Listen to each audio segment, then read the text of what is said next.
up, friendly neighborhood nerds? As you can see, this is kind of a sad episode because it's just me by my lonesome here, trying to entertain a room with no people in it so far. So at least that's working for me.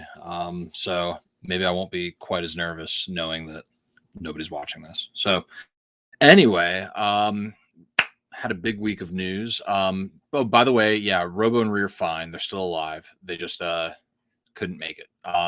They had things come up. Robo's in Boston. He's in Boston taking out the garbage. It's wicked tight. And Rhea's still in Australia. She's still in Australia, mate. So yeah, I'm gonna park in the car and get coffee. Oh wait, no, that's Boston again. Cool. And by the way, my wife, who we're planning a wedding, she's sitting down there for the first time ever, just judging me. So this will be fun. So pretty good comic week. Oh, I see Dakota. What's up? What is up? Thank you for joining. Thank you for being here. Out by the LCS this Wednesday. I got 2 weeks worth of comics, which actually ended up not being stuff that I followed, just didn't really come out. Not my name. Good to see you. Thank you. Thank you for being understanding. So I really haven't been like hyping this or looking forward to this. What's up, Matthew? Good to see you. Yes, Matthew. Dude, I love talking music with you. It's rare to find someone on the same page who loves talking about metal, so I really appreciate that. Thank you. So did you like that little comic flip? Let me do that again. It wasn't as nice the second time. So I got Phoenix song Echo. I haven't really been reading much about it. I love the aesthetic of the Phoenix, so it's one of those things that I just had to get. And since it's number one, like, I still haven't gotten around to reading it, but I'm gonna give it a chance. I think it, my interest is peaked. I hadn't been reading The Death of Doctor Strange, so I got the back issue, and I got the new one. Whoa, shit! So I look forward to reading about that as well. And then second to last Marvel, Avengers Forever, which I was kind of surprised. This is by Ralph Macchio. I was actually sort of, when I bought this, I thought it was going to be still by Kieran Gillen, but I guess they're really doubling down on Eternals, especially after the movie. Robo, sorry, I was packing the car. Awesome, dude. Robo, you mentioned something on Discord. You said that people in Boston drive angry. They're actually famous for that. People drive aggressively generally across the East Coast, but not in like an angry way. Typically, it's just if there's room, I need to get in, or, I got to get through that light, kind of get there as fast as possible way, except Boston. Boston is famous for being the East Coast city where people drive with hatred in their hearts and rage. It is a city built on anger, and just go to any Red Sox game, especially when they're playing like a rival like the Yankees or something, and you'll just see a level of bitter hatred that you just are probably not used to being from the West Coast. So yeah, Eternals Forever, Ralph Macchio. I'm really loving how much spotlight the Eternals have been getting lately, and I think we can all kind of guess why. And then I'm jumping on this Son of Kal-El train. I hadn't been reading this series, but I think what they're doing is pretty cool. I've been kind of watching everybody talking about it, and I want to be in on it. So I am definitely on board. And then Kang the Conqueror. This run is pretty interesting so far.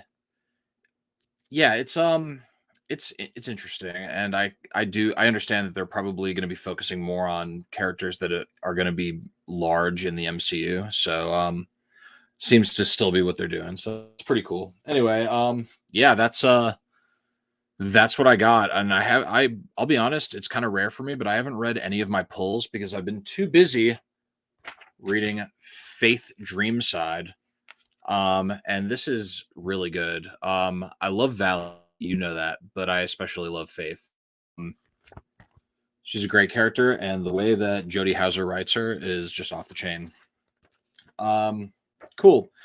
So we have a really oh we're gonna watch some previews later, so please fear not. There's a lot of previews to watch. Earlier today, I started watching Injustice.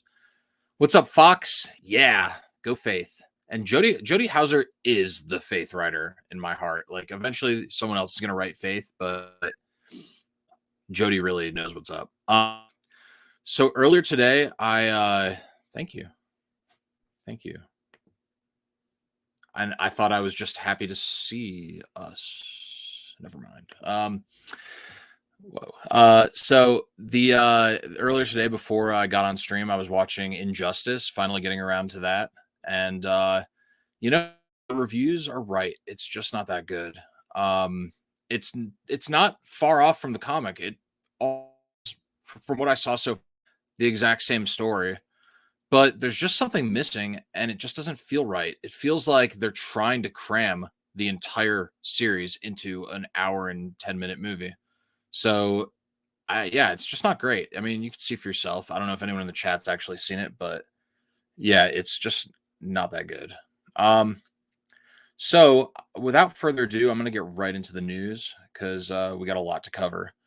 So I'm going to do a little bit of self-producer action real quick, and I'm going to do one of these numbers where I share my screen. So I'm sharing screen, and it looks like I'm doing it right. Yeah. No. Yeah. There it is. Cool. So share. I'm sharing screen. And it looks like it worked. Cool. So DC Fandom happened this week. And it's pretty exciting. So there's a lot of things that are definitely like we got kind of a look at Black Adam. And I think that looked pretty cool. I did notice a lot of people in our Discord were not crazy about the idea of Dwayne being Black Adam. As a person who's not super invested in Black Adam as much as other people seem to be, I'm always down to see more Dwayne the Rock Johnson. I just like him. So that's happening, and then we got Grant Gustin in The Flash. What's the name of the other guy? The other guy who was playing the Flash in like the DC verse or the DU, the like the Snyderverse. I just saw a video, and I know I'm late to the party because this happened a long time ago, but I saw a video of him like choking a woman out at a supermarket. Has anybody heard about that? Like, what? So, maybe it's time to be a fan of Ezra Miller. Ezra Miller like apparently choked someone out. Like, there's this video of this woman, and she's seems to be like behaving pretty normally, and I guess he like somehow she rubs him the wrong way and he chokes her out. And I can't believe this isn't like the first thing that comes will talk about this actor.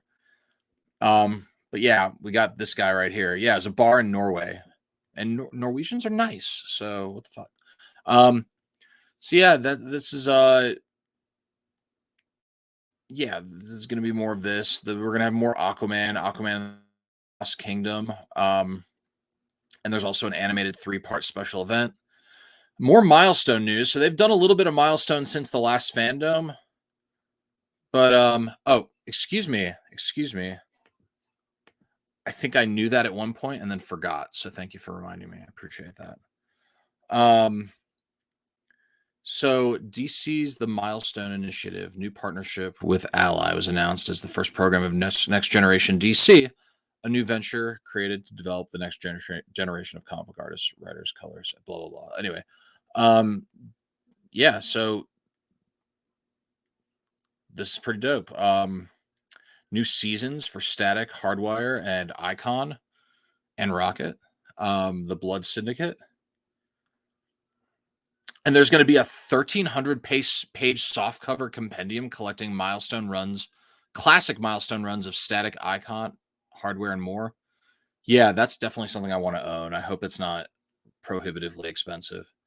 And then I was watching this trailer, but I didn't realize that it was a game. So at first I thought it was just a really badly animated movie.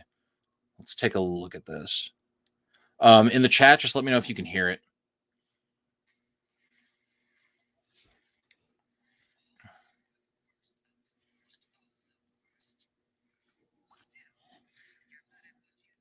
Yeah.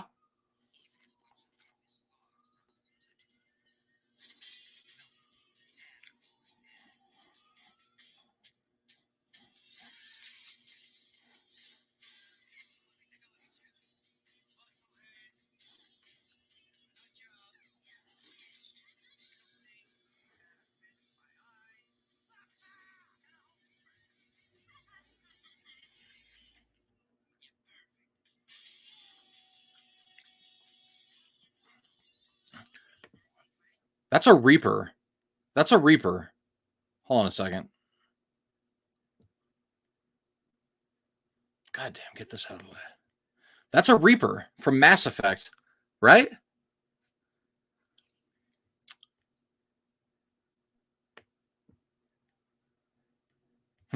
Super low volume.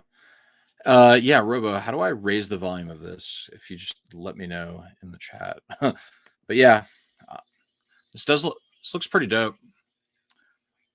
Let me see if I can.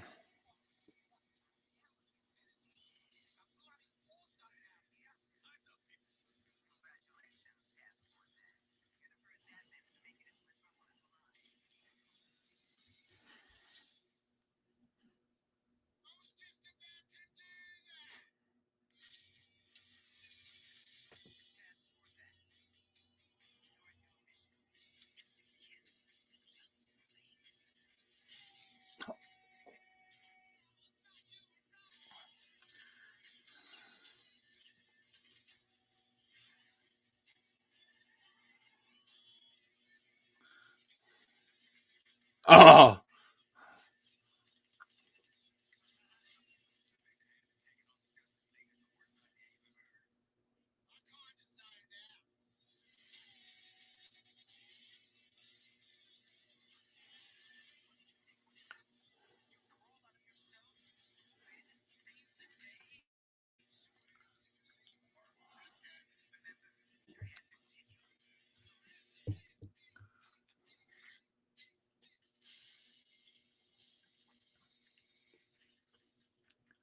ooh.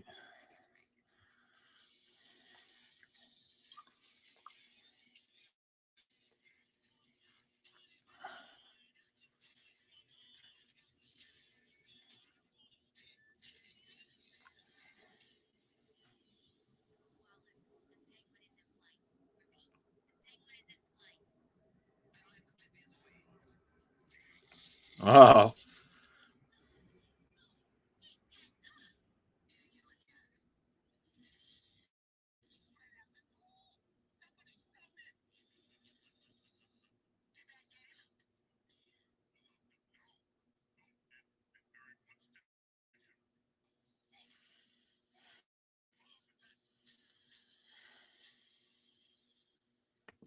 They're turning King Shark into the Drax of DC. Um, but that's pretty badass. That looks good. There's no gameplay, it seems, in that there's no gameplay in that trailer, so it's hard to say like really. I mean, the concept looks really cool. It looks cool, but also very silly because there's absolutely no way the Suicide Squad would stand a chance against any one member of the Justice League. But whatever, they'll figure it out. Yeah, we got the first Peacemaker teaser trailer. Let me know if you all want to watch this. I'll be honest, like almost none of me is interested in the Peacemaker. If anyone in the chat wants to see it, I'll play it, but I don't really care. Superman and Beyond. It was a lot of stuff. I know some people will definitely be excited by DC's League of Super Pets. I think that has. I think I can name like 10 of us, 10 of our friends that are incredibly excited about that. Doom Patrol, yeah, yeah, and then the main event. Never play games with Lucifer. At her, holy shit! How fucking awesome! Look at her. Wow. Wow. Could Gwendolyn Christie could any could there have been a better casting choice than this? No. The answer is no. Man, that is exciting. Breathtaking.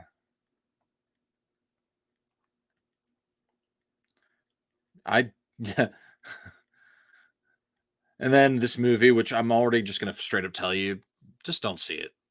It's just not that good. I don't even know who the Monkey Prince is. Blue Beetle. Cool, cool, cool. Yes, Gotham Knights.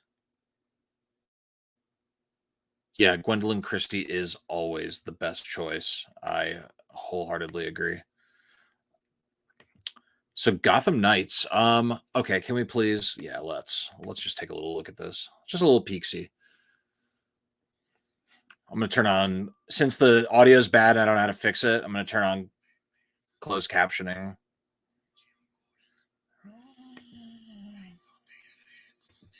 Apparently, I can't.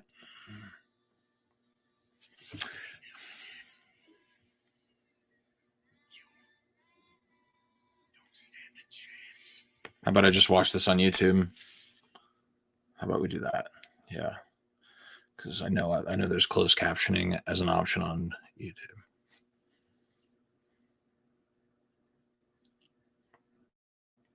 Or is there?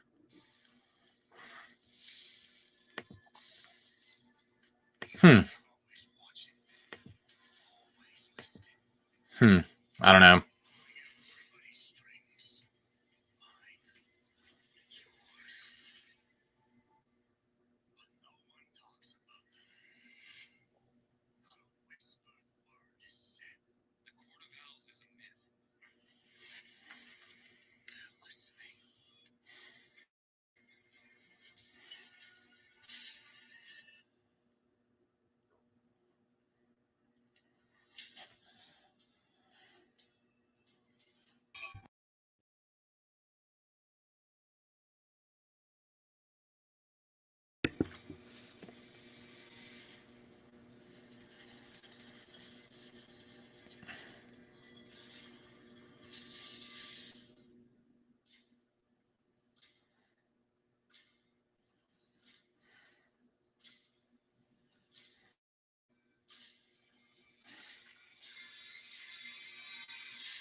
Does the penguin talk like this? Is this how the penguins always talked?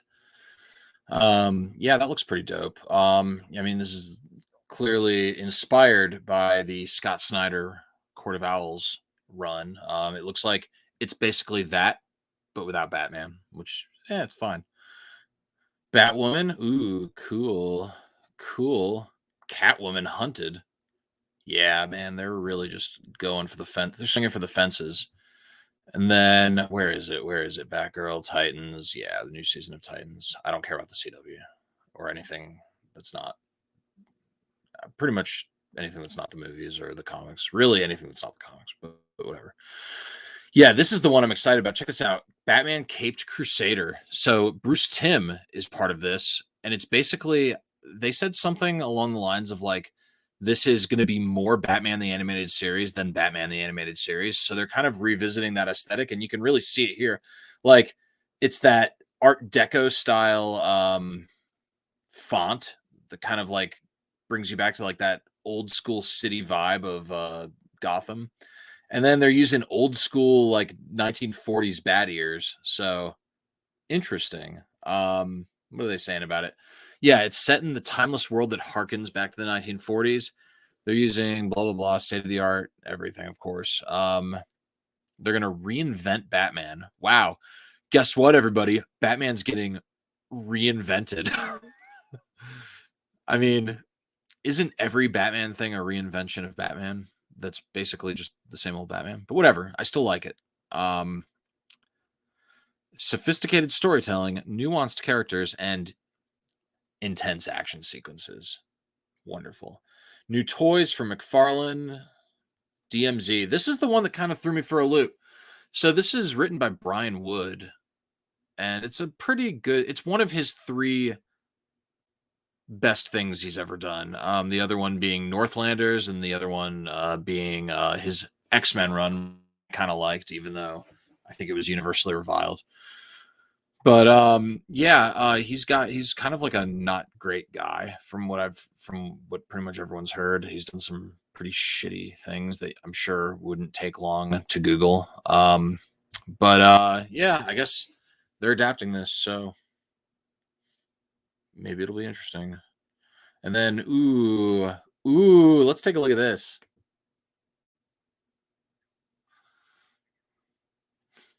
Oh, sorry, G. I'm sorry, G. I'll go back to Young Justice. Let's see. Let's see what's going on here.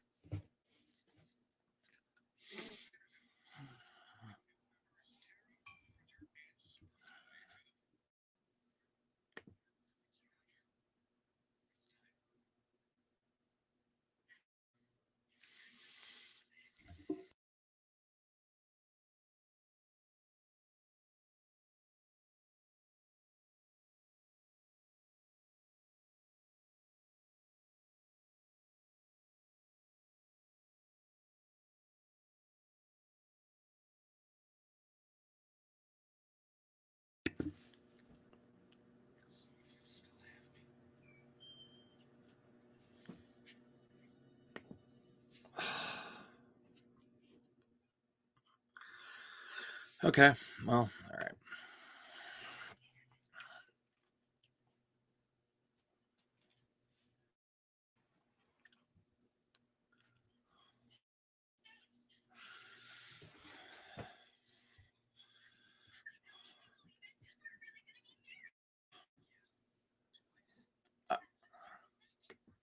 Well, that looks cool.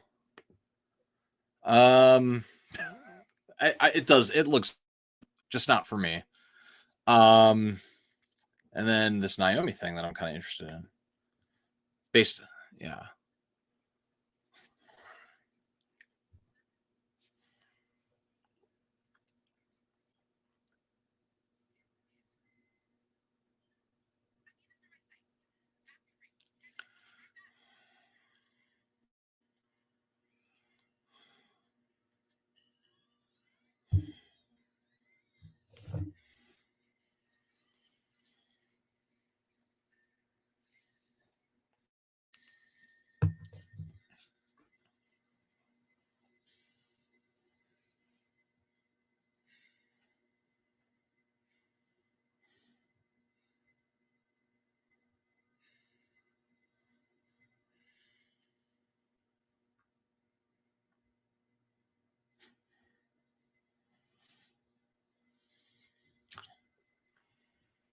Shit, I think that was Superman. Cool. I'll definitely watch that.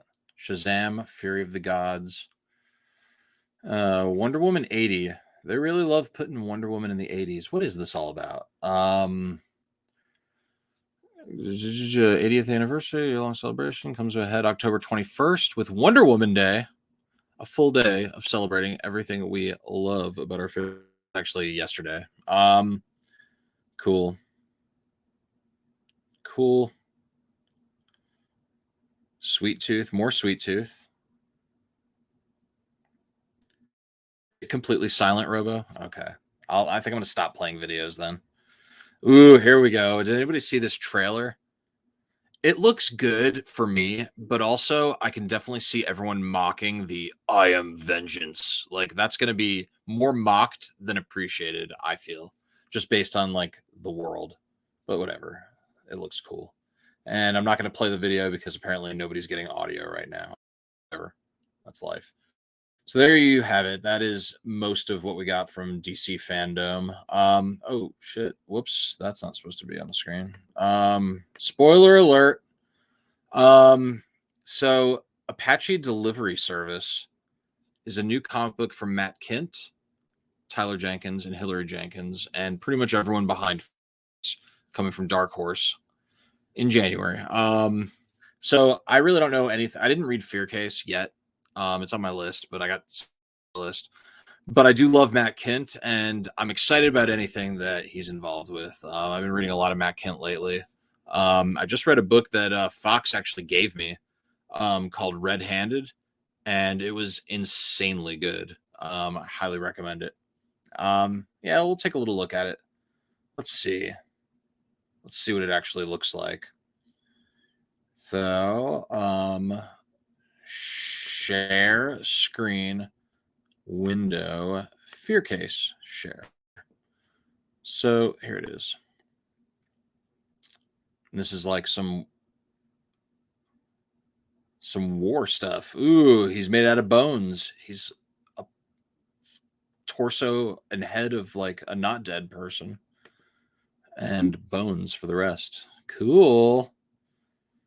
Takes place in Vietnam. People finding missing gold. Sounds kind of like the Bad Bunch or some. There's like an old war movie that's like that. Only it takes place in Germany. It looks cool. Yeah, it looks pretty neat. So got that to look forward to. So now we're getting into Valiant. So check this out. Yeah, I agree, Matt. I need gameplay to really know if like it's just bad, not bad animation, but less than like theatrical animation if there's no gameplay. So I really have nothing to go off, although it does tell you a little bit about the story. So check this out. Oh shit. Yeah, what's up? What's up, G? Hey. Hey, what's going on? Oh, do you want to mute Judah? You what? Sorry, I was watching on that computer. But now I'm saying hi on this computer. Oh, wonderful. Hey, how's it going? We're just going through the news. Do you want to go back to fandom? No, you covered, I think, the important stuff. I do really like how much. Did you read Naomi season 1? I read, yeah, that's the one, right? Yeah, like her little 6-issue series. Yeah, I did read which that. covers, I think, one day. Yeah. Yeah, so I mean, they have a lot of room to go with that character. Right? I think, like, Bendis wrote you the pilot, and then, like, you have, it seems like probably a lot of creative freedom for the rest of the series. Yeah, I don't think no one's going to be able to predict it based on what's happening in the what they've read. So right, that's kind of excited. Peace out, Fox. We'll miss you. Oh, Robo says play the videos but do a voiceover. We might do that later. Let's do that later. In a world. In a world. Oh yeah, I'm Batman. Oh, I'm so Batman. All right. So check this out. Year of the Valiant. I feel like a few years ago was also the year of the Valiant. But That's it's the year of Valiant. It's always the year of Valiant. It's always the year of Valiant. This is pretty exciting. I first of all, this piece by Tyler Kirkham and Arif Prianto is cool. Let's see if I can still name all the characters just by looking here. We got Livewire, we got Ninjak, we have Ivar the Time Walker. I think that's Peter Stanchek in a weird costume. Exo Man of War, Faith, Shadow Man, fucking Archer and Armstrong here, Bloodshot, Punk Mambo, who, gee, I can't wait till you meet Punk Mambo. And it's gonna happen soon. I've heard of her. She's cool. She's really cool. We got Tama, who you haven't met yet. We got Quantum and Woody, who you will meet soon. We got the Eternal Warrior, who we just kind of met. A little bit. And we got Roku, who is not going to appear for quite a while, but she's pretty cool. So they're focusing more on connectivity now because I guess like there's a period between like 2019 and 2021 where they just really weren't. So and I think a lot of people were bummed out about that because I think people really like connectivity. So if they're bringing that back. Has shown us anything. Yes. Yeah. People love seeing stuff relate stuff. Right. That's what it seems to be what people like. We'll get into it more in the next news item. We've got Dead Side War coming up, and then the return of Punk Mambo, other familiar faces, and then there's some other pretty exciting stuff coming up. Yeah, I mean, it's just they're kind of, I wouldn't call it a relaunch, but they have like a sort of rebranded initiative for 2022, and that's pretty exciting. I'm into it. I won't read it because I'm still reading 2012 stuff, but you will someday, and you're almost at 2013. I feel like I should just start collecting stuff. Like I did buy some number ones, like store variants. But yeah, I should just maybe start collecting certain runs because I think I'm gonna want them down the line. I'll be honest, I mean, we're doing it in order because that's how Club Valiant is kind of works, but a lot of the best runs you can just pick up and you're not going to feel lost. You know what I mean? I know, because that doesn't happen when you read Marvel. Yeah, that does not that does not happen with Marvel. It doesn't happen with DC, but I think Valiant, they have a various jumping on points. Like if you just read the Valiant, it's still I think the best Valiant event. It's just called the Valiant, and it sort of reintroduces every character but together, and it's really a great jumping on point. Leads to a lot of good runs too. So the current Cullen Bunn Shadowman, they're releasing their part 1 of Dead Side War, which you're so close to getting to Shadowman. You're gonna love. You're gonna love it. And I've really enjoyed every single cover I've seen. It's so cool. It's so cool. So yeah, this looks like some crazy, awesomely drawn zombie Dead Side shit. I like this cover the most.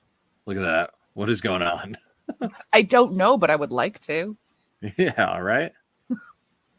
Sweet. Yeah. So anyway, that's that. So we have War. That's the next news item that I have prepared here. Have you heard anything about that, G? About what? The Reckoning War? No. So it's one of the first big comic book events of 22, and it's by Dan Slott. And basically what he said is that this is his Star Wars. It's gonna be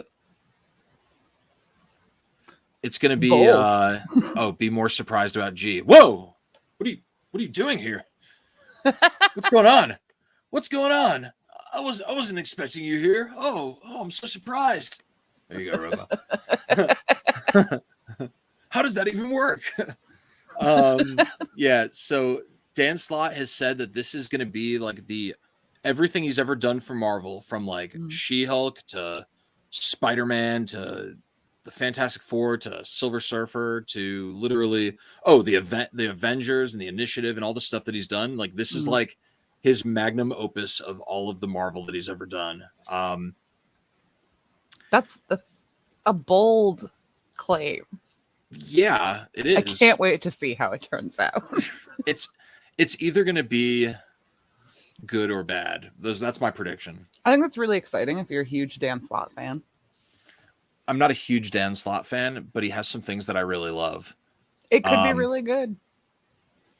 Yeah, it definitely could be.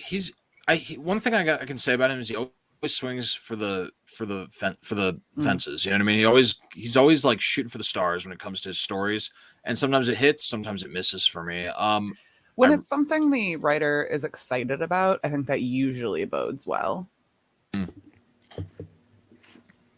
Yes, I agree. I agree. It definitely sounds like this is going to have a lot of heart. He said it's going to feature the Fantastic Four, She-Hulk, the Silver Surfer, Jack of Hearts. He said he's bringing Jack of Hearts back. So is he like writing you an event? I think so. I mean, it's so timely. We've been talking a lot about Jack of Hearts lately. And then he's also bringing back the original Nick Fury.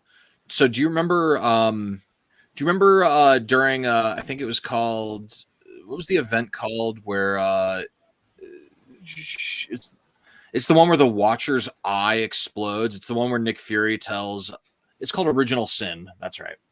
So in Original Sin, Nick Fury kills the Watcher, and then he becomes the new Watcher, but he's called the Unseen.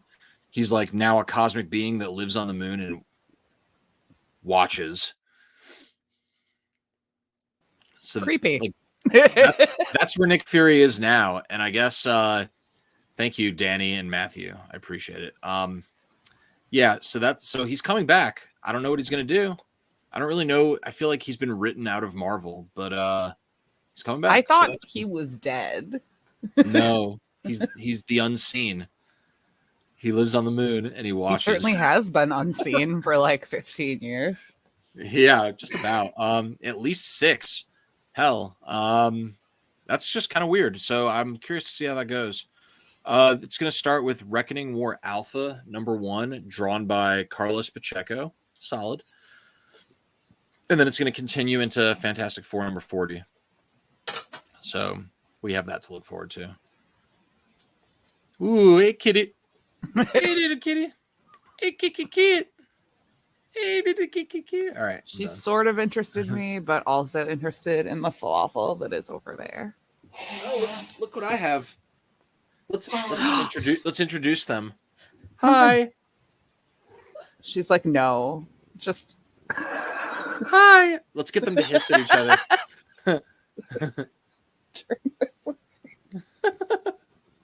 Wait, make him kiss. She can't. She can only cuddle. Oh, okay. Coco's just like Coco's dead weight because I woke up from a nap. Yeah, Lily is decidedly, our previous cat who passed away was like made of liquid, but she is not. Oh. She has opinions, she has thoughts, she has feelings. I see. One of those cats. Right. Yeah. No, Coco's the same way. She's just she doesn't really do anything wrong except scream all the time. That's all she does. Oh, they get along really well then. So yeah, there's been a lot of kind of people that didn't love Slott's Fantastic Four. I really love his Silver Surfer run, and most of the Silver Surfer fandom did not. It's drawn by the Allreds, so it's a little bit different than what people are used to. It's a little bit more hard lines, pastels, kind of like not super like 3D looking. And a lot of people love that. I don't love it either, but I thought it worked for that story. It's actually a really moving and touching Silver Surfer arc. I really liked it. My experience with Dan Slott is his She-Hulk, and it was good. It is good. Yeah. Those are like the two best things from Dan Slott. Right. I don't love his Spider-Man, which is what he's most known for. Which, like, what did he do a famous run or anything? He killed Peter Parker and replaced him with Dr. Octopus. Oh, he's Superior Spider-Man. Okay. Yeah. See, that's okay. Then my only experience is someone who's a big fan of Superior Spider-Man. Oh, well then. Yeah. Nice. Cool. So you are a Dan Slott fan, I think. Apparently, this is a Dan Slott household. I had no idea. Oh, sweet. Annie's here. Hello. It's a party. Somehow Dan Slott sent me the link to come defend his Spider-Man run. That was the first run I ever read. Like when I started getting the comics, like real collector stuff, and I have all of it, maybe too much of it. I've heard a lot about like that, I guess, concept or run, and like it does sound hella interesting. I don't know. I very rarely get around to Spider-Man. Yeah. He doesn't need me buying his books. I don't really care so much about Spider-Man anymore. The last time I loved Spider-Man was the JMS run. It was like that was like peak Spider-Man for me, and then I just kind of stopped caring. It's like the same. It's just the same old shit. You know what I mean? I think for a lot of people, Spider-Man is how you get into comics. Because he is such an accessible jumping on point, and like everyone knows Spider-Man. So yeah, like especially for me, that was when I was a little kid. Like I would always just grab a Spider-Man book. Like I didn't really know anything besides X-Men, but if I was like, I know Spider-Man is cool, and it was always a good book. I like says 6-year-old me. I like when writers just take him for a little while. Like Zdarsky had a really nice run. Tom Taylor had a really weird, out of like it didn't even feel like Spider-Man at some point, but it was interesting. Do you like Spencer's? So Spencer's the only story I've read is Hunted. That because I love Craven. I'm a big fan of Craven the Hunter, Mm. or Craven the Hunter Jr. Whoever this Craven is that's alive right now. Why do people love Craven? I think he just looks cool. Like he has a freaking lion vest. He does have style. Yeah. I don't love Craven. Oh, I enjoy him a lot with Squirrel Girl. That's that's interesting. That's an interesting. Like their first interaction is funny, but then like I appreciate that he sort of keeps coming back. Like they're just friends. Yeah. He's not trying to. She's not the most dangerous game out there. Nope. Although she did defeat Thanos, so she might be the most dangerous game. My favorite Spider-Man villain is Carnage. I think Spider-Man vs. Carnage is awesome because Carnage is fucking scary. Have you seen the new one yet? The movie? Yeah, I did. So we might even get that. Was he fucking scary? You didn't see it? Oh, no, shit. I'm just to you. Was he fucking scary? I thought he was kind of scary. Yeah.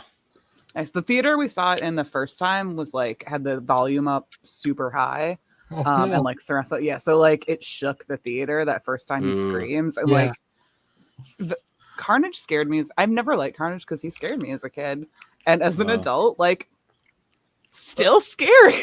Like Venom's cool and a bad boy, but like Carnage is just like he's scary. He's not. Yeah. Venom's not scary. He just looks cool.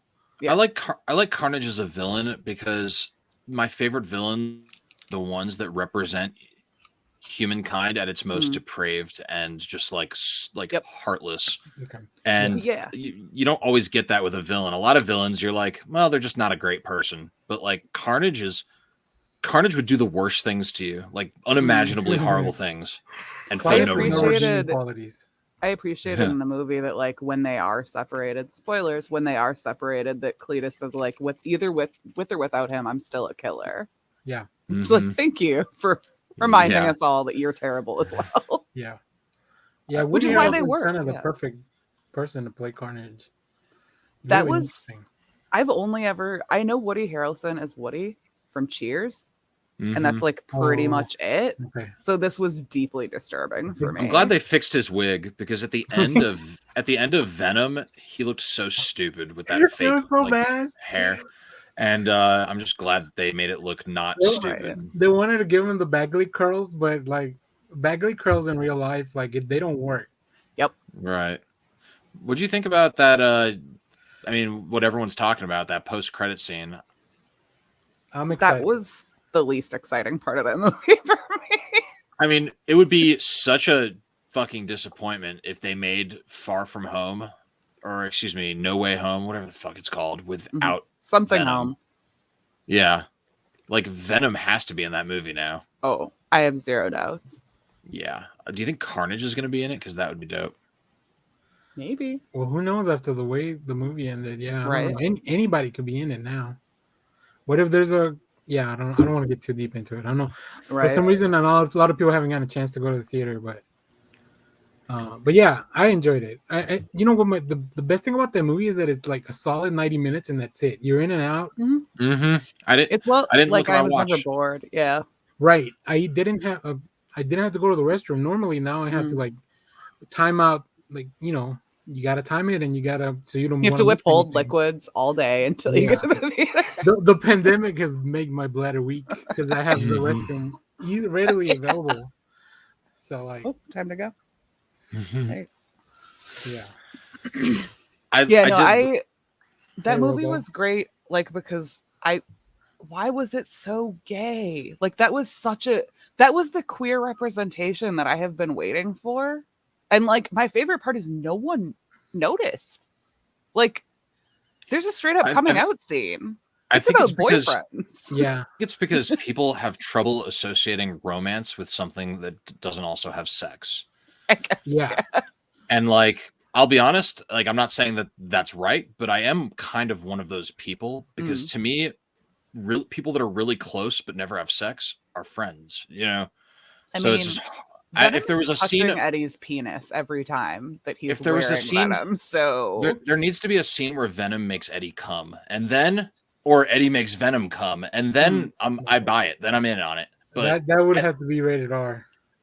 well, it depends how they do it. It depends how they do it. There were Pantene commercials. There used to be I Pantene think Pro V commercials where people would, and you could they were rated. definitely allude to it in a joke and I think and maintain your rating, because some of the sexual humor that is in kids movies is like really, really dirty, but it's like said in a way that a kid would not know. Take your clothes like, off. I think you definitely could do like something that's like absolutely pointing out that they have had sex. Yes, Yeah. but that's the I mean, that is canon in the comics. That's the missing ingredient for me to interpret it as that. So when they do that, I just don't know how you watch like that scene with them like breaking up and not get a couple vibe from them. Yeah, I guess so. I mean, you don't appreciate me. You don't take me out. You aren't proud of me. Yeah, we need to get Judah to read more manga, because I think manga is a lot better at doing relationships where they're not like there's really very little, right? Physical involvement. I think when you read YA too, if two people are involved and there's no sexual anything between them, then where do you draw the line between being friends and being romantically involved? Like how much of yourself you reveal to that person? Yeah. I mean, the emotions of it, I think that's why I think them like emotional cheating could be a thing. Like that's a real thing. Oh, absolutely. Like if you're telling your deep like emotional turmoil to another person, like I want to be the person you talk to about that stuff. If you feel like you can't talk to me about something, then like there's something wrong with our relationship. You should be able, unless it's something about me, and then like that's what you need your friends for. So if Val Ewing and Ram V are watching, I hope that they explore that in their Venom run that's upcoming. So I would be like shocked if they don't. So if you tell your friend everything, including your deepest feelings, then you're in a romantic relationship with them at that point. Okay, I think you absolutely could. I've had relationships that I look back on and realize like that was for me that was a relationship, because as someone who's ace, like sex is not, I can take it or leave it in a relationship. If that's something you're interested in, sure, we can do that. If you're not, I have other things I can do. But yeah, so like I've had friends that like, because it was a really intimate relationship, like we told each other we loved each other. We were physically affectionate. But yeah, we just he was gay. So I like that we are at the more part of the show, apparently. Hey, I follow the conversation where it goes. No, I love it. Comic books, man. Yeah. I mean, I'm not gonna drop it something interesting just because it's not related to the thing we're talking about. So hey, here's something cool. There's a fucking paper shortage. Are you two tracking that? Yes. Yeah, because of Bad Idea. Because of Bad Idea. So Image just announced there's no more second printings until the end of the paper shortage. That's fair. So yeah, that's actually I wish that's just how things were, unless I don't know. I feel bad for people that like just want to get their physical comics, because I feel like speculators are gonna jump on this, and they absolutely will. Speculators ruin comics. Let's be honest. Yeah. Like, I mean, I think they're going to end up facing like people just aren't going to eventually. I think people won't pay for like the ridiculous prices. I think all LCSs should agree 1 copy per customer. You know, dude, like a lot of mine do that. Yep, yeah. Every week at my in-town LCS, there's more and more 1 per customer signs. Yeah, it should. That's how it should be. Someone going in and buying 10 copies of Son of Kal-El number 5 just because they think it's going to be hot. They're wasting paper. They're denying people that want to get it just because they want to read it. And I don't like their stink. I'll be honest. I don't like. I can always smell them. When I go into a comic book store and there's some like guy with a briefcase like buying like 10 copies of something. It's like it disgusts me. And then it's people that sit there like they'll grab all of them and then look at the spines and like. Yep. I've met a few people like that, and I'm like, oh, just grab it here, or let me grab one. Right. I want to go full like we don't take kindly to your kind in these parts. You know? Get rid of these spectators. I think both my shops are pretty good at sniffing them out. Yeah, because if you're gonna like be that person, at least go to a shop that's like a big shop. Yeah. Mm-hmm. Yeah. Where they can handle the volume and like right. You won't be taking anybody's book. Right. I'm in a get to it on Wednesday. I'm in an I collect comic books group on Facebook that I should have left already. And nobody talks about comic books. They talk about comic books, but nobody talks about comic books. There's no, oh, how did you guys like that last issue? Oh, did you see that fucking, that was so cool. Oh, are you reading this? Like none of that. It's all, no. Hey, I think that, I think that Eternals #3 is getting really hot, you know, or like, hey, has anyone heard about the CGCs? Blah, blah. You know, it's like, there's no like substance in any of the discussion. I'm like, I need to get the fuck out of there. Yep. Yeah. Luckily, I don't mind reading digital comics if I have to. And then maybe waiting for the trade in something that I really like. That's something, yeah. I'll get the #1 and then I'm going to trade wait from a and lot of things. Also, luckily, a few publishers are now sending me stuff to look at beforehand. So that's also nice. Or another way to do it is request the trade at your library and then lots of people can read it. Yes. Mm-hmm. Yeah. I like owning stuff. Right. But it's because I like reading it. And if you look at my trades, most of them have library stickers on them because the library just sold it to me. Cool. As I'm preparing to move, every trade is like, that's another like 1/4 of an ounce that I have to plan. Yeah. I'm still buying way too many, don't worry. Yeah, it's kind of it's a monster, and it's a lot of especially stuff. when you're like a fan of like a Spider-Man or the X-Men, and there's stuff like right now doing Phoenix stuff, and like there's just so much to go back and collect. There's all these old stories. Oh, Matthew brought up Hoopla. Hoopla's the best. Yes. Oh, hell yeah. Yeah. I have it. I haven't read it yet. I think we got the same cover. Yeah, we all have it. Yay! We all got the same cover. We look at us. We don't get enough Echo in our comics. Look at us. I like Echo.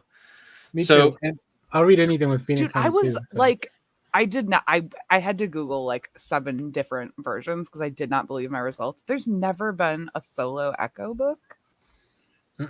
Same with. There's also never been Danny Moonstar has never had a solo run. Really? Just how? Yeah, that's crazy. They really, one thing that pissed me off. I think No More Mutants stripped Danny Moonstar of her powers for a really long time. I believe you. It was so lame. It was like, why Danny? You know? That's one of the things I've been watching. The Marvel 616 documentaries that they have. Which are like super good. Those are really good. Yeah. If anyone hasn't seen those, totally go watch them. But one thing I've noticed is they're like, yeah, we're gonna like representation this, and we're working on this, and like, there's almost no mention of Indigenous or First Nations heroes. Like, well, it's because they're not sincere. They're representing whatever's so if trans representation is trending, then they'll do it. If gay representation is trending, then they'll do it. If black representation is trending, then they'll do it. They're not gonna reach outside of that until it trends. So like they don't actually care. It's not like they're making a sincere effort to on their own find out who does not have enough representation and boost that. You know, they're just they're reading the tea leaves. They're waiting for it to trend on Twitter.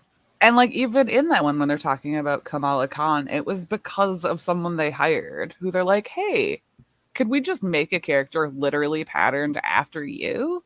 Because that's something we could represent. So like, unless you get Native people working, I guess we're not gonna see any push for native representation. Yeah. I want them to bring back Warpath because he's fucking awesome. Do you remember? Who was the one they had in The Gifted, if anyone watched that? It was Warpath. Was it Warpath? Okay. It was the older brother. The one who died in Yeah. No, hold on. Fuck. It's been a long time Proud since I Star. It was Proud Star. Yeah. It was Proud Star. Yeah. It's been way too long. long. Because they were planting seeds that we would eventually see Warpath.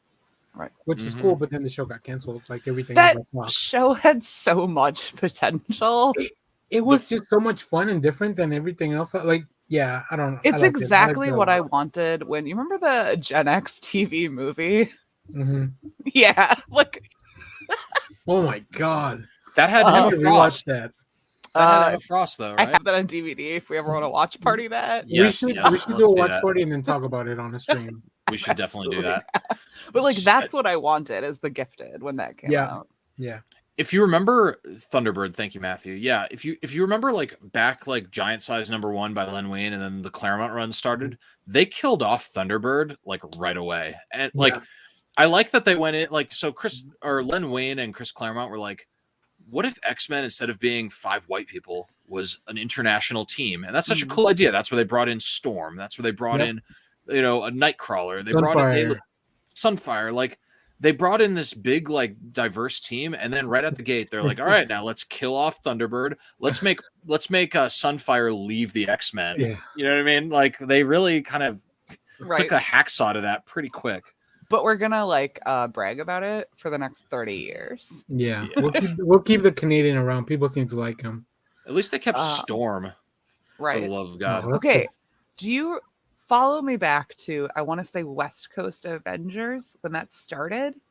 And they were trying to add their last member, and there was a woman from Mexico. Oh man, I don't remember that.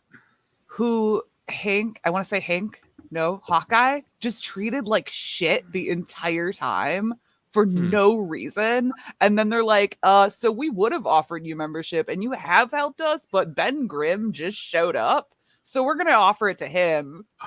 Bye. I knew there was a reason I don't like Hawkeye. So bring back that character.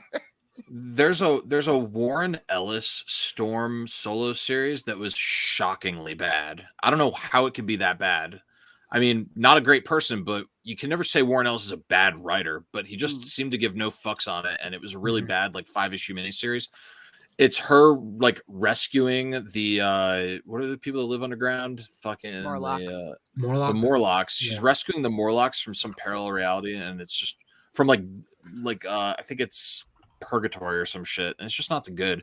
And then there's one by Jerome Dickey, and I really like it. It's really good, but it's also super tropish. Like it's about young child Storm falling in love with young child T'Challa, and it's like a little child love story, and it's kind of cute, but it's also like she doesn't even use her powers. You know what I mean?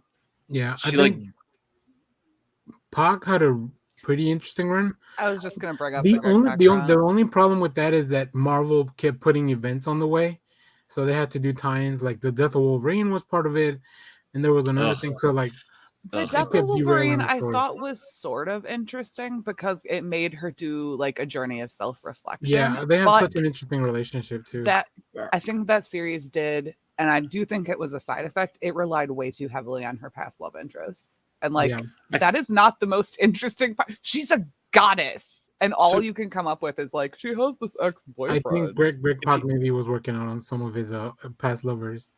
If you remember back when she was with Forge in like the Claremont days, before they were romantically involved, he like accidentally took away her powers, and which is it was just lame. I hate it when characters lose powers. I think that should just be done away with. I don't care. Like, don't take away their fucking powers. But anyway, I will say the one cool thing about her not having her powers is that she was still just such a badass.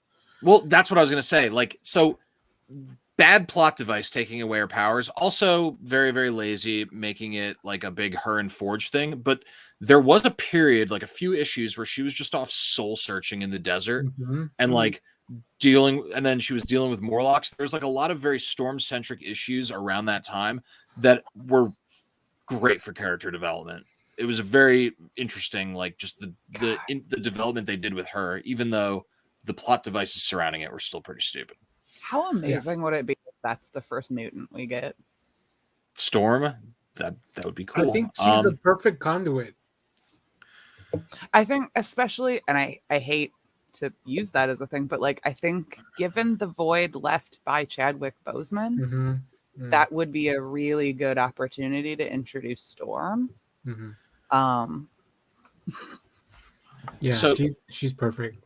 Yeah. So I want it doesn't have to be a whole movie worth, but I want to start with the original 5 X-Men and then kind of expand out from that. But I want them to make Cyclops black. I've been thinking about black Cyclops for years. It might make him actually interesting for once. There's been some good Cyclops arcs. So would we get? Wait, does that mean we would get Black's Corsair? Yeah. Because and that would be. It would also. It would also mean we would have Black Cable. It also means we would have Black Hope. It also means we would have Black Rachel. That would be amazing. Or at least mixed, yeah. We'd have right, we would have mixed what's his name? Not Nathan Summers, but Nathan Nate Gray. Nate Gray would also be mixed. That would actually be fucking awesome. And he's like, no one really likes him, so I don't think he would be offending a fan base. No one likes Nate Gray? No, Cyclops. Oh, I like Cyclops, but it still wouldn't offend me. Yeah. I really one of my favorite runs is it Brubaker that when he was a teenager he went on space adventures with his dad? Yes. Oh, okay. That's so good. I need love to that get series that run. so much. I read when he was a teenager with Champions, and like that was the first time I loved Cyclops. His solo run as a teenager during the Teenage X-Men thing is really good. I highly recommend it. Yeah, like I don't know that Bendis planned that to be as successful, but like some good things came out of them being teenagers. My favorite Cyclops is right after No More Mutants, right after House of M and all that stuff, because he turns into a warlord. Like he's like mutants are going extinct, and he pulls all the stops and like becomes like an aggressive civil rights leader. Oh, revolutionary! Really, yeah, it's fucking awesome. And his powers are on the fritz too because of the Phoenix Force messed them up. Like, well, no, this is before that. This is okay. Yeah, I'm talking about Nation X when like Okay. When like the Dark Avengers go to Nation X, like Dark Avengers have been slaying, kicking everyone's ass. The Avengers are all like hiding in like separate groups and like having to like work in the shadows because now they're outlaws.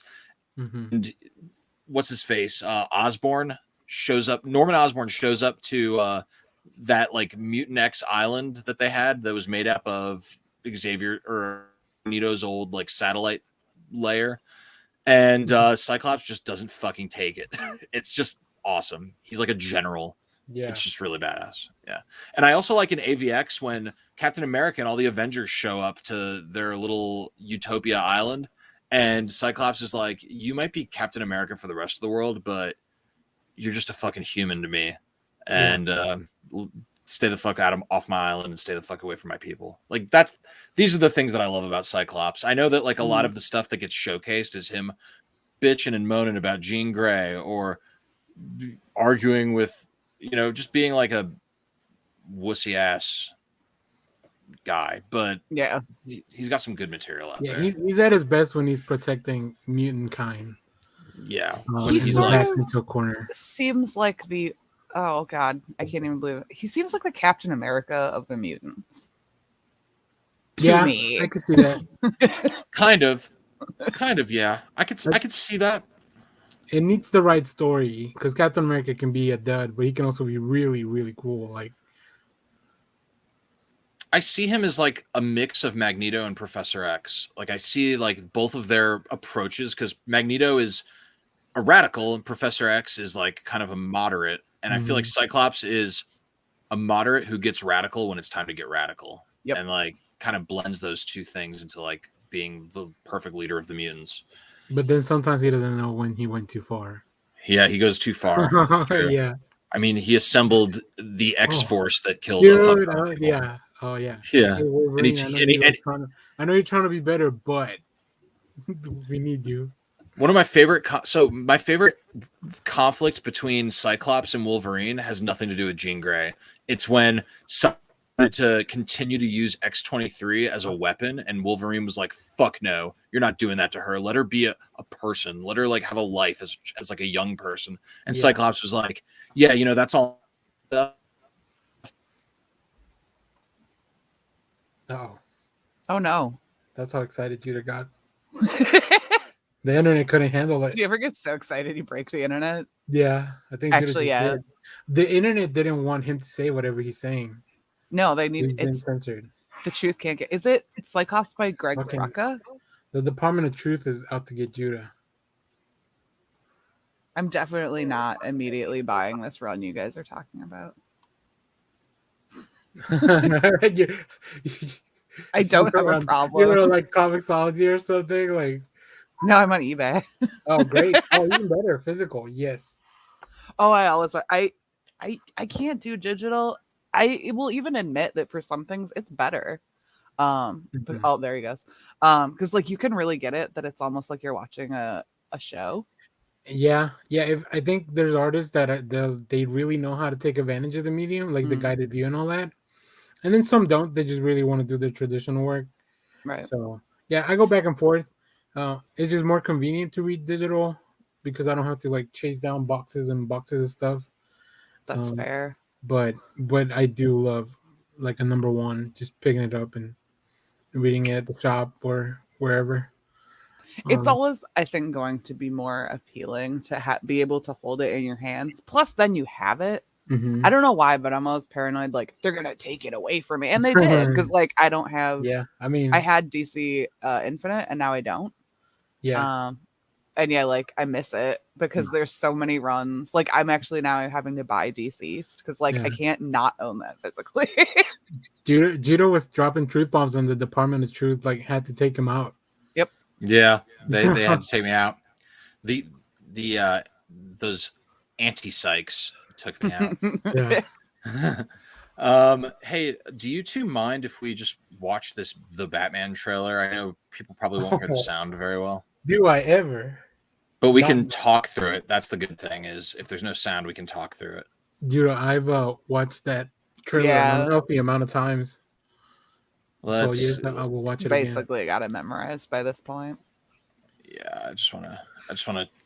Oh man, I hope this will be Dune when we go see it tomorrow. I heard it is. Oh, nice. That's gonna be so cool. Yeah, because I need to go watch it at the theater. Fuck yeah. All right, come on. A theater with a very good mask policy, just FYI. Can you see it all? We can see it. No, you can see it. We can't hear it. No sound. Oh, I can hear it like really, really, really, really quietly. So this is the Riddler? It looks that way.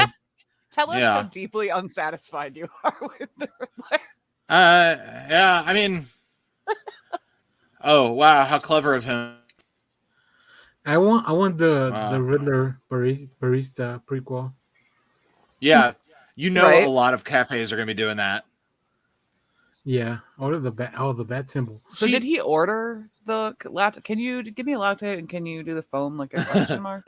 Matthew, this trailer's so good. It's even better than we got last year. So I like this. I like what I'm seeing here, but it's also like, people are gonna lampoon the fuck out of it. Like, how can you not mock his Batman voice? There's this is a funny part right here. I think like that. People are gonna mock that. yeah. Like, it's really, I think every Batman voice is mockable. Yeah. Ooh, she looks great, doesn't she? Wow. They show her like in every outfit she has in the movie. Can you believe?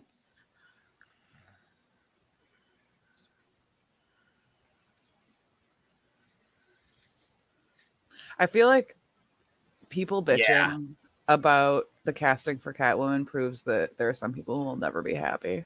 Yeah, because it's great. That's fucking perfect casting. Have they not read Have they not read year one? Like, this is peak year one, Selena Kyle. Yep. I got a question. Is the Penguin supposed to be a British guy or a New Yorkie guy? I think New Yorkie kind of scumbag type of dude. I've seen both though. I've seen like aristocratic British like gentleman penguin who's like I think he's like an American who had British parents. okay. Well, that would but make like sense. it sounds like they're trying to make him like a greasy gangster from the Bronx kind of I mean, bad that's guy. why you get Colin Farrell to play him. It's a take. Yeah, can you believe that Colin Farrell looks like that? That's crazy.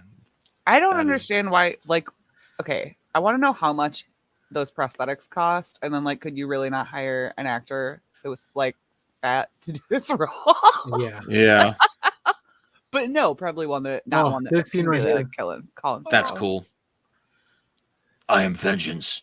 I am vengeance. The car is so cool too. Yep. I'm gonna end up buying the stupid Lego model that they released. Yeah, he looks good there, all dirty. Mm-hmm. And I guess this guy's supposed to be the Riddler.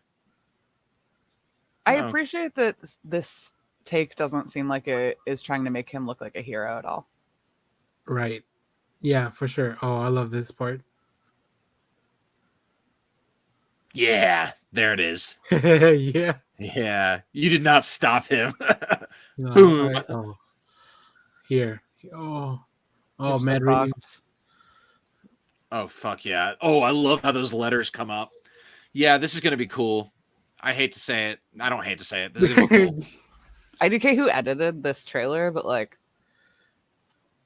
So the cinematographer for this movie is the same dude that did Rogue One. oh, So people have played the Darth Vader scene from spoilers for Rogue One, I guess. The Darth Vader scene and then the Batman scene where he's getting shot in the tunnel, Mhm. and it's kind of like the same setup because Darth Vader's just walking through, like, yeah. you know, taking care of pawns. Yeah, it's just really good. If you're gonna emulate a scene, you could do a lot worse than that one. I have a really big crush on Zoe Kravitz. As Ever since I think we all ever since I do. saw, ever since I was where I really started to kind of fall for her. But yeah, she's really great. She's beautiful Yeah. too. If you haven't such a- seen Big Little Lies, you should watch it with the missus. I think I will. I think we will. Oh. Cool. Yeah, always down for more Zoe. Do you two have one more trailer in you? Sure. Okay. Always. So this is kind of the closer, and this is like probably the thing I'm most excited about in comic book movies right now. So let's I all. still can't believe all the Catwoman that we've gotten. I think have been pretty cool. Everyone. Yeah, I like all of them. I actually didn't mind Anne Hathaway. I thought she was pretty good. I've never thought anyone could do better than Michelle Pfeiffer, but That's a good point. She was Zoe really good. Kravitz, I'm prepared Yeah. for her to replace. I think it's gonna be so different that it's gonna be so hard to put them up next to each other because it's gonna be so different. And yeah, they definitely look like different Selena Kyles. Yeah, but oh man, Halle Berry was a good Catwoman. She was just in a really bad Catwoman movie, you know? Like she had the potential to be a good Catwoman if they had just she needed a better movie, better outfit, better. But I mean, Halle Berry's talented, so yeah. Yeah. I will say this week I read the Catwoman book, The Lonely City, by the Cliff Chang book. Oh yeah. And it reminded me that Catwoman is half Cuban. Yeah, I she's completely forgot about that. She's mixed, and you can see it in the Frank Miller run. Like they draw, that's how she's drawn in the Frank Miller run, and then they sort of abandoned that for a really long time. Because you see some documents, and it says, I think it says Hispanic or something. Yeah, that book is so good. It's almost like something that I hope it's something so good that I can recommend that to like new readers because it's so easy to read. Like Cliff Chang, awesome. Yeah. Did you read the Tom King run where they brought back Holly from Year One? Did you pick up on that? Yeah, during the Batman run. Yeah. Like Holly, I always thought why did we never see that character again? Yeah, that's so weird. I mean, she might be in this movie. I mean, this feels like she could be there. Should be. She should be in this movie. That'd be cool. It was just like if anyone hasn't read Batman Year One, if there's like so Catwoman before she's Catwoman, she's Selena Kyle, and her first contact with Batman is actually before he's Batman when he's just Bruce Wayne in a mask beating up people on the street, and she like looks out the window, and like he like beats up her pimp or something, so she's like, Holly, we're getting the fuck out of here, and then that's like them going off on their own, and even if you don't like Frank Miller's work, David Mazzucchelli's art, it's so beautiful. It's off. That is worth it's worth reading, even if you're not a big fan of Miller. Because I understand Miller is I feel like he's an acquired taste. He's divisive because he's but Mazzucchelli really helps that bring like you to like that story. Yeah. I like Frank Miller's work, especially his Daredevil work. I'm not crazy about him as a person because last I heard, like 10 years ago, he was like a Republican or something, which not my fave. But I haven't even like heard it. He's an older man. The odds are against him. A Republican 10 years ago is a big difference between a Republican now. I don't know what he is now. That's a good question. I would like to know where he stands now. So. Is anyone else excited about this Eternals movie? I am so fucking excited. With one giant, like, I have one thing I'm super nervous about because of the trailer. Yeah. But otherwise, I'm so fucking excited. Let's check this shit out. Let's watch this real quick. There. Okay, it's doing the thing. It's doing the thing, and still doing the thing. And there we go. Ooh, it starts off with singing. I can hear the sound. What I'm hearing. I've seen this like so many times. Yeah, me too. As long as you have the closed caption, I can remember. Right. Do you two want to hear a really big maybe spoiler based on the comics? I have heard one definite spoiler already. Yeah, me too. TikTok fucking spoiler. Okay, I don't want to hear any real spoilers because I know. I'm talking, this is a spoiler only if it's true, but it's all in the comics, so it's not a secret. If you would like to share, I am okay with hearing it. Yeah. Okay, so check this out. You're about to see Sprite on the screen. Yeah. Yep. Sprite's bad. No, that's who I was picking to be my favorite. Right there. Oh, Sprite's wait, never bad. mind. That's not so in the Neil Gaiman run, it turns out that the one who's fucked with them this entire time, created all their problems, is Sprite. And at the very end of the comic book, Zuras, who's like the king of all these Eternals, snaps Sprite's neck and Sprite dies. Okay, so I'm start reading that next week. Yeah. Dude, still read it. It's awesome. No, yeah. So I'll show. I thought this was gonna be the bad dude. Yeah, no, same. Well, of course, because he seems isolated from the little one. Switch. That one. That's my favorite. Keep an eye on Sprite because I think that they're gonna make Sprite bad here too. Well, even with the Chloe Zhao's here, visuals, like. Dude, okay, so I remember watching we watched Train to Busan, and I was like, dude, I really hope that that big dude, I hope he's gonna be in other stuff because he's great. So I googled him, and like the first thing is like he's gonna be in Eternals. Fuck you. The superhero, or whatever his name. What's his name? Hero or I have no idea. The protagonist, like the main dude. Yeah. I think they just call him Hero or something like that in the movie. This scene right here with Cersei at this party is the first panel that you ever see Cersei in Eternals 3. She's like when you first meet her, she's like uses her powers to just create this like trippy party like lifestyle that she's always living in. So I don't know if it doesn't seem like the tone of this, but it's a trailer, so who knows? I think that's going to be her here too. She was an Avenger, you know. Huh. Yeah, I'm gonna end up reading the Neil Gaiman run. The only reason I haven't is because right now I'm in I'm not really into Romita's art. I go through phases where I like it and sometimes I don't. Well, and right now I'm not liking it. Spoilers. That's probably gonna be one of the things we vote on next read in Discord. Cool. So yeah, for sure. All right, I will read it along with y'all. Yes. The Neil Gaiman run is probably my favorite run. I think the Kirby run is worth reading. It's not great writing. It's wooden Kirby writing. Yeah. And it's like old school Kirby art that's kind of an acquired taste, I think, for modern audiences. I would say that it's worth reading just because it really establishes the bones of the whole of the lore. Oh, a Neil Gaiman book with Kirby art would be fantastic. Would be weird, yeah. Mhm. There's a couple runs after the Gaiman run that I feel like connect. They feature a lot of crossing over between Eternals and the X-Men.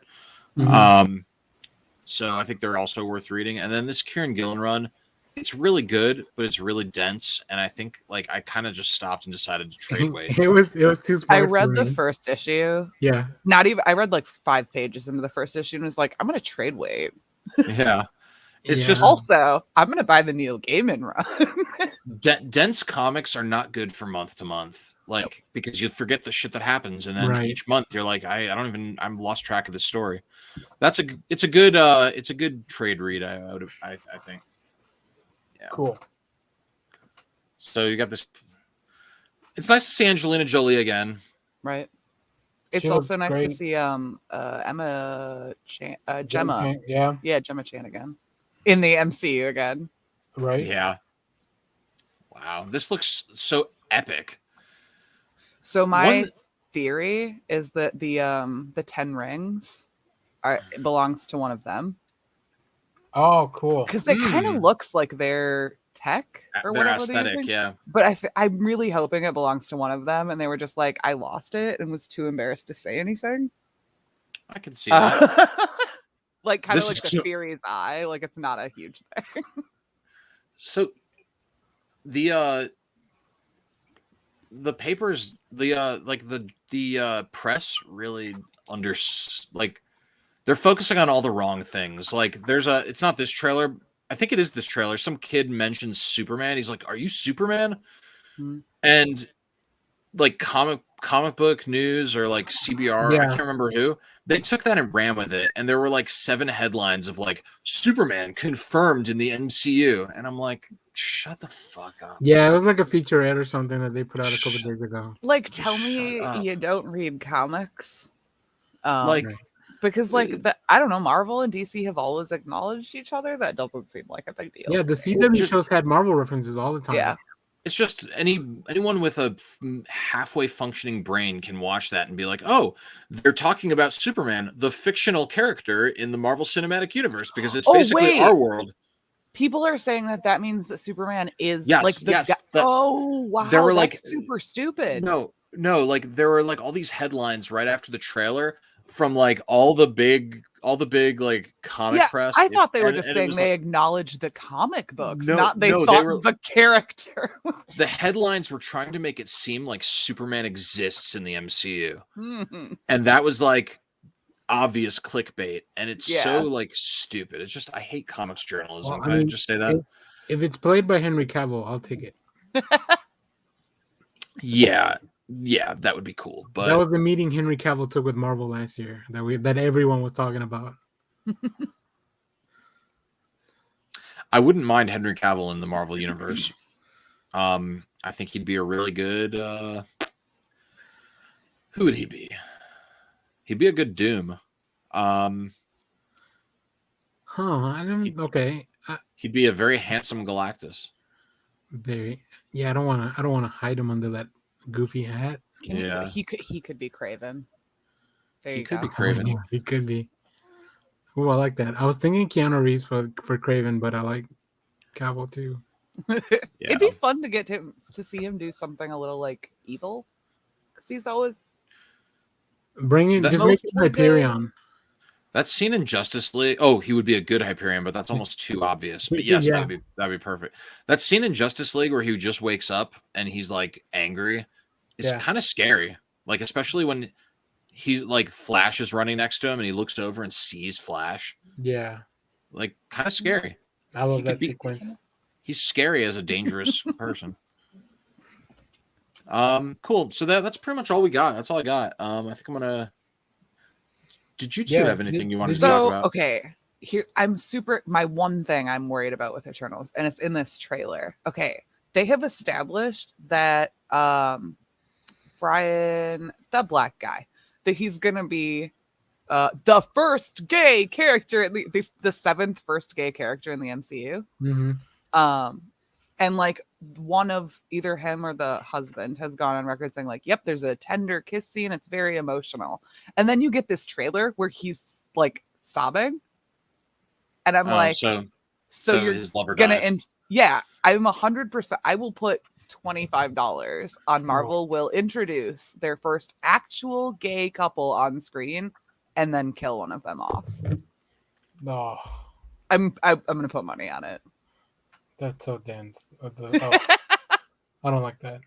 It's so Hollywood. I think. I expect like Salma Hayek's character and Angelina Jolie's character. I don't expect them to make it out of this movie because I don't think they would sign on for like a multiple movie deal. Like, they're like, no, we're just doing one. They're Eternals. You explain it away, but we're just doing one. They're Eternals. They don't die. They don't die. They might die. Though. So Kieran Gillen sort of like retroactively changed. So at first it was they live forever, and then Kieran Gillen sort of attached this element where they get new bodies when they die, so they still live forever, but they change bodies. So they're like the Then they could recast. They could just recast those characters. So they can. So any character that dies could always come back, even if the actor dies, because they can always just recast every character. I wonder why they might be worried about that. I mean, it's comics. I guess anyone can come back. Well, also Sprite's gonna get older. The actor's gonna get older, and she won't be able to play a child pretty soon. Probably now. It's already been 2 years since they started filming. So Sprite can't play a child anymore. So they either have to like replace Sprite with another child, or just have Sprite age in real time, just which kind of of goes How against I Met Your Mother and film all of her stuff now. They could do that, yeah. Did they do that to the kids? Yeah, all the scenes in How I Met Your Mother with the kids were filmed in one day. That's oh my god, that's insane because that show went on forever. Yeah, that was a good show. I like that one. That was, I think, for me, the single most well plotted show because they knew exactly like every turn they were doing from season 1 till the last because they had to because of that. Right. Interesting. I did not know that. Yep. Cool. It was because they didn't want them to age.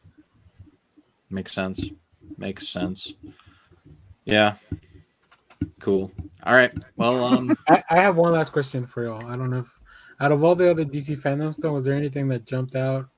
Like the Black Adam thing. I thought it was cool to see The Rock. For me, it's Naomi. I think that looks so cool.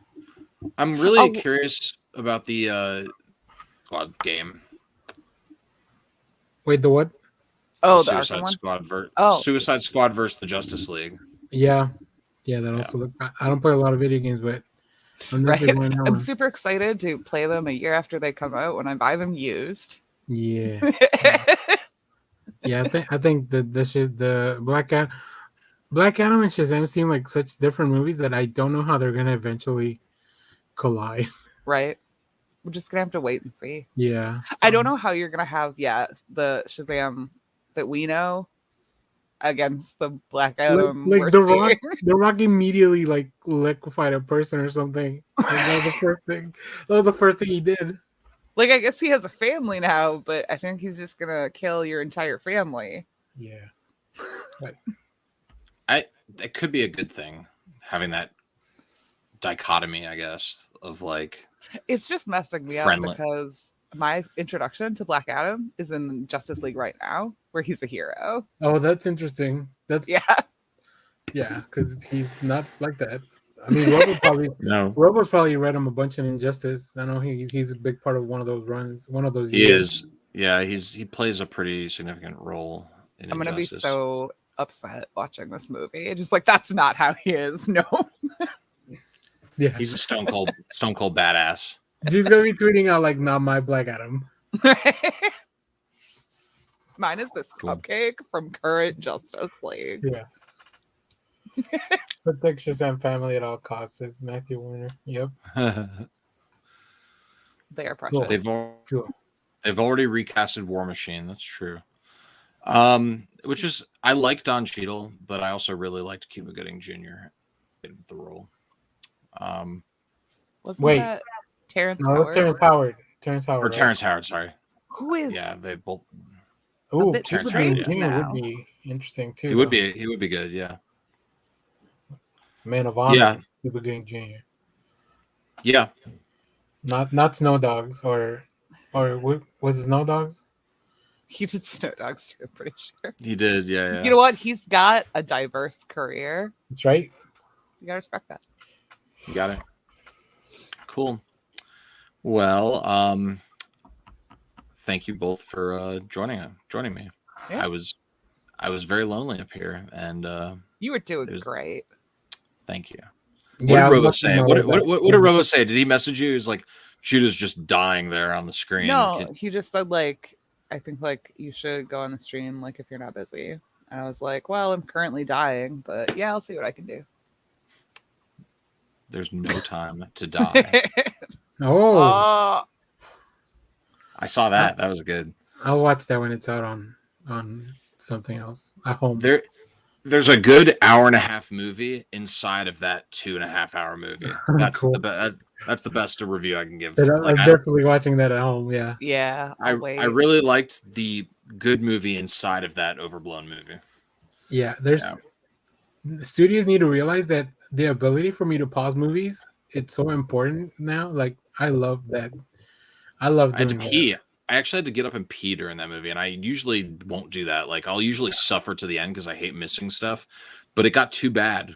So, like I've never seen any Dune stuff, so like the ability for me to pause the movie and try to evaluate everything I'm taking in this 2.5 hour epic. But yeah, so we have, and G has their copy. We have brief Ooh. lives next weekend. So if you watch this space next weekend, we're going to get into some more Sandman. I haven't read this. I mean, I had read it back in the day, but I haven't read it as part of this reading yet. But I believe there are full breast somewhere in here, so that's cool. You got brief lives. We're getting close. I'm telling you right now, the end of Sandman is going to make you cry. You're going to cry. You know what? That's not an accomplishment. Everything makes me cry. I cried like 3 times today.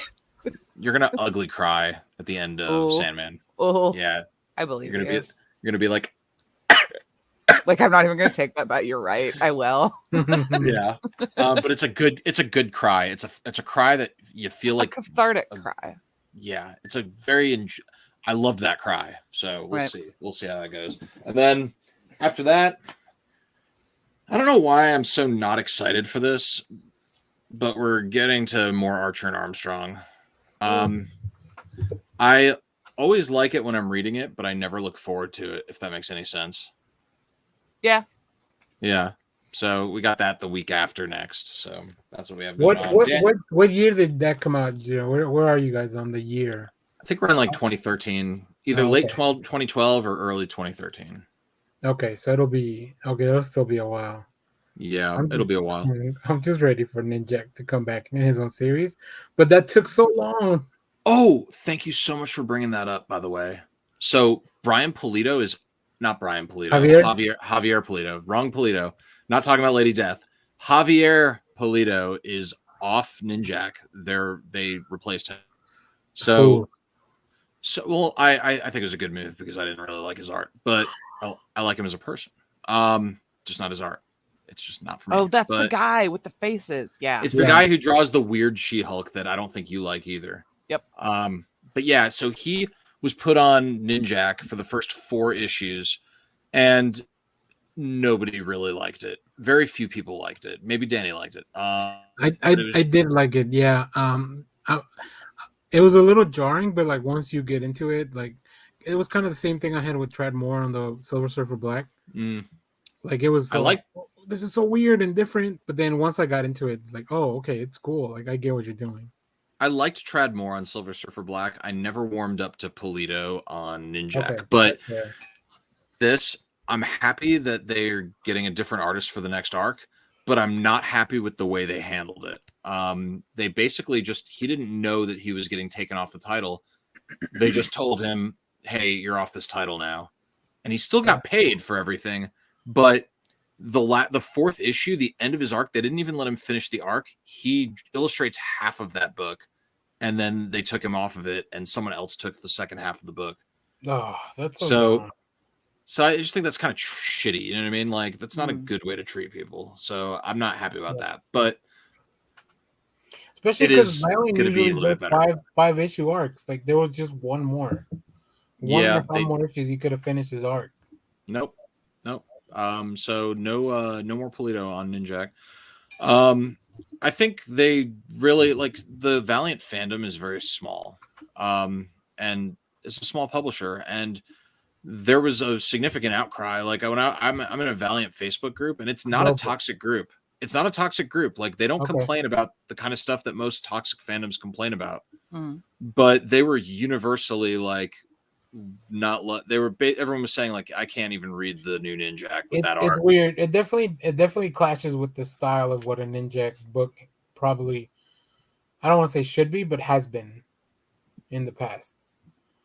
Like, I think you can stretch that and stretch the format a little bit, but Polito may be too far. Well, it's just it's so 3D, and like when I use the word 3D, I just mean like it's like so detailed and looks and like almost photoreal for pretty much every other Ninjak run.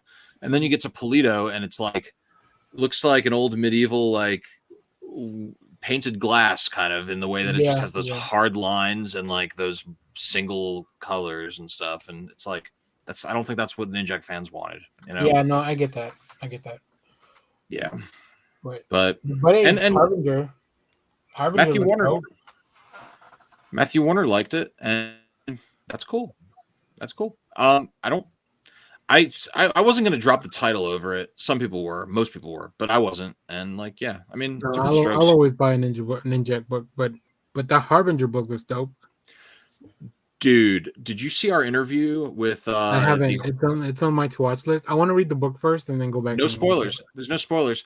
So it's a good interview. It's a good interview. And these guys are just massive Valiant fans. Oh, awesome. They really kind of laid out what they're doing with Harbinger.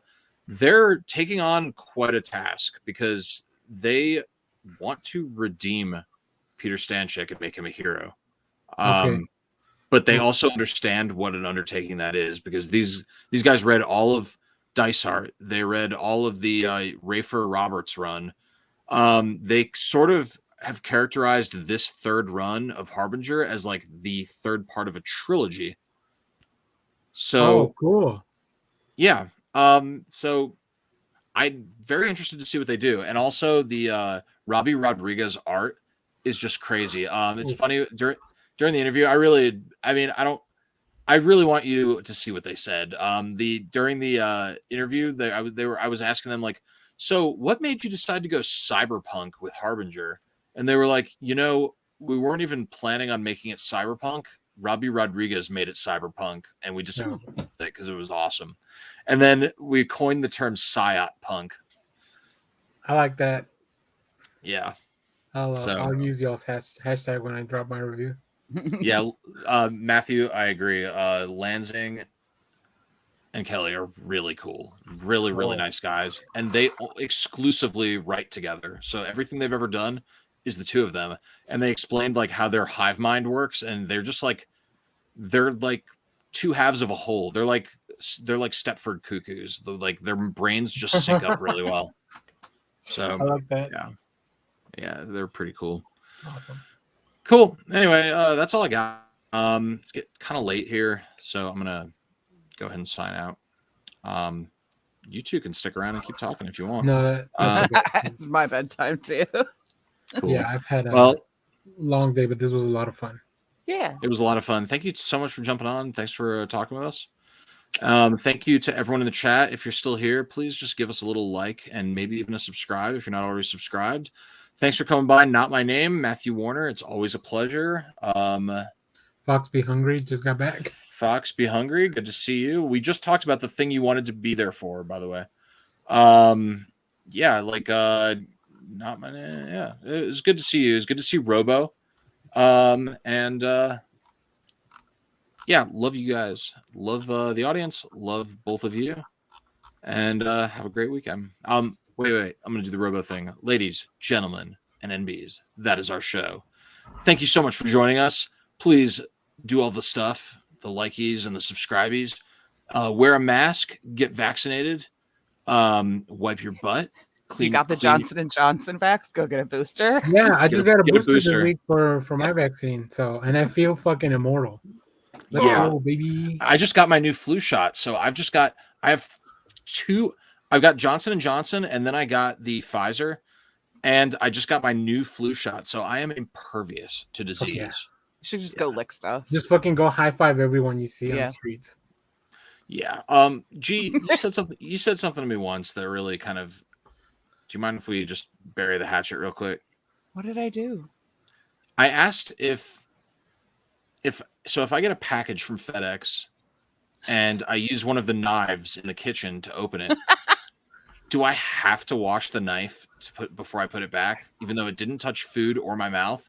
And you definitely said yes, I should, and I just think that's unreasonable. I don't. No, I said I don't wash it, and Dakota said you absolutely should, and that's when he found out that he's been using knives that I don't